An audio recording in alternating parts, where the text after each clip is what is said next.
Shalom Aleihim. Berjumpa lagi dengan saya pada perenungan hari ini tanggal 11 Agustus 2022.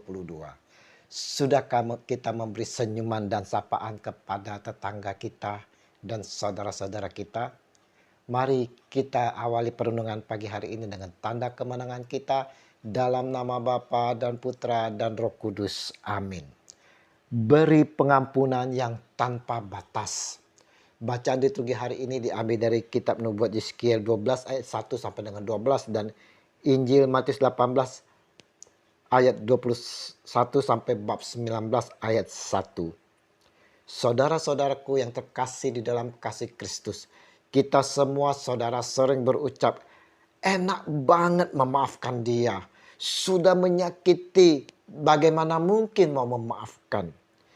Kita juga sering berucap bahwa sudah memaafkan tapi kita masih benci karena sakit hati. Dan betul saudaraku yang terkasih, ungkapan pengampunan atau memaafkan itu mudah sekali diucapkan di bibir tapi sulit kita wujudkan dalam sikap dan tindakan kita. Inilah kelemahan kita sebagai manusia, saudara. Kita masih menonjolkan gengsi dan egois. Atas kelemahan inilah maka Petrus datang dan berkata kepada Yesus, Tuhan, sampai berapa kali aku harus mengampuni saudaraku jika ia berbuat dosa terhadap aku? Sampai 7 kali? Matius 18 ayat 21. Yesus berkata kepadanya, bukan, aku berkata kepadamu bukan sampai 7 kali. Melainkan sampai 70 kali 7 kali. Matius 18 ayat 22. Saudaraku yang terkasih di dalam kasih Kristus, pengampunan yang Yesus sampaikan sebanyak 70 kali 7 ini memiliki makna pengampunan yang tiada batas, saudara. Dengan kata lain, saudara-saudaraku yang terkasih, ketika kita mengampuni kesalahan orang lain, kita tidak perlu lagi menghitungnya. Berhentilah mengingat angka dan teruslah mengampuni dan mengampuni terus. Memang tidak gampang, saudara. Sebab mengampuni bukan berarti kita lupa 100% dan tidak ingat apa-apa lagi. Melainkan kita membuat keputusan untuk melupakan dan tidak mencoba mengingat-ingat lagi. Jadi saya ulangi lagi saudara-saudaraku yang terkasih. Arti dari pengampunan yang disampaikan Yesus 70 kali 7 ini adalah kita mau mengambil keputusan mengampuni dengan melupakan dan tidak mencoba mengingat-ingat lagi. Pengampunan berarti keputusan untuk melepaskan, saudara. William Hines sampaikan bahwa pengampunan adalah sebuah keputusan untuk melepaskan atau membatalkan seseorang dari kewajiban atau hutang yang terjadi ketika orang tersebut melukai Anda. Namun, banyak orang merasa sulit, saudara, melepaskan pengampunan terhadap orang lain. Karena terlalu besar luka hati yang dirasakan. Atau menunggu orang lain meminta maaf terlebih dahulu. Ini sangat sulit sekali bagi kita, saudara. Mengampuni menjadi hal yang perlu kita lakukan tanpa batas. Seperti yang Yesus katakan di dalam ayat 22, saudara. Mengampuni dengan sungguh-sungguh akan menyembuhkan luka dalam batin kita, juga orang yang menyakiti kita. Mengampuni juga mengingat kita bahwa kita pun seringkali harus diampuni oleh orang yang menderita karena kesalahan kita. Mengampuni kepada sesama adalah perwujudan nyata, saudara, bahwa kita telah menyadari karya agung Allah Bapa, di mana dosa-dosa kita yang begitu besar pun telah diampuni melalui penyalipan, wafat, dan kurban darah suci Yesus. Kalau kita ingat, saudara-saudara, akan ajaran Tuhan Yesus tentang cinta kasih adalah salah satunya harus saling mengampuni. Kalau kita ingin mendapat pengampunan dari Bapa, maka kita pun harus terlebih dahulu mengampuni saudara. Seperti doa yang diajarkan oleh Tuhan Yesus di dalam doa Bapa kami.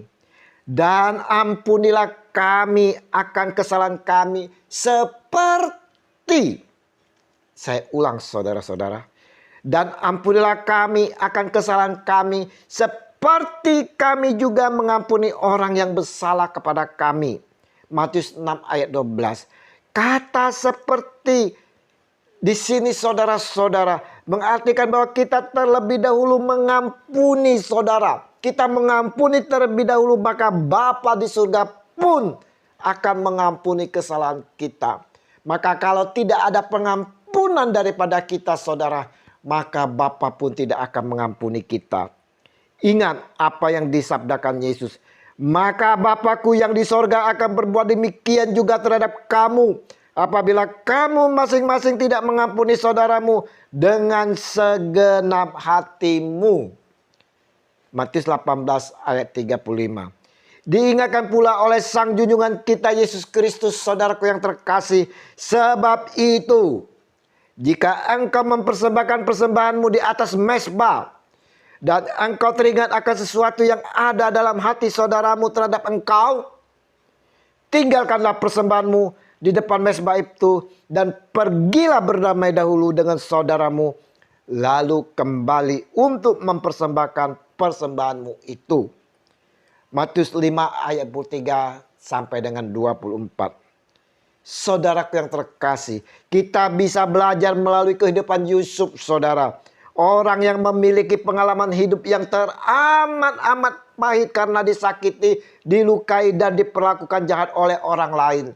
Bahkan saudara, oleh saudara-saudaranya sendiri. Meski demikian saudaraku yang terkasih, Yusuf tidak pernah melakukan pembalasan, tapi mengampuni kesalahan orang-orang yang berbuat jahat kepadanya. Dalam Kejadian 41 ayat 51 dinyatakan bahwa Yusuf memberi nama anak sulungnya Manase, yang artinya Tuhan telah membuat aku lupa sama sekali kepada kesukaranku, termasuk juga melupakan kesalahan orang lain dan mengampuninya. Nah, saudaraku yang terkasih, apakah hari ini kita masih ada menyimpan rasa sakit hati saudara? Seberapa dalam sakit hati kita itu? Maukah kita memaafkan orang yang telah menyakiti kita dan melupakannya saudara? Agar kita pun memperoleh pengampunan dari Allah Bapa kita di sorga. Perenungan hari ini mengajak kita semua untuk dapat memaafkan, mengampuni atas kesalahan orang lain terhadap diri kita dengan tanpa batas saudara. Kita ampuni dan kita lupakan kesalahannya, maka kita pun akan diampuni oleh Bapa kita di sorga. Dalam mengampuni, memaafkan tanpa batas akan terjadi rekonsiliasi saudara. Dan pemulihan serta penyembuhan akan terjadi di dua pihak yang bertikai. Mari saudara-saudaraku yang terkasih, kita mau hidup rukun dengan saling memaafkan tanpa mengingatkannya lagi. Tuhan Yesus memberkati kita sekalian yang memiliki pengampunan. Amin. Dalam nama Bapa dan Putra dan Roh Kudus. Amin. Shalom aleihim.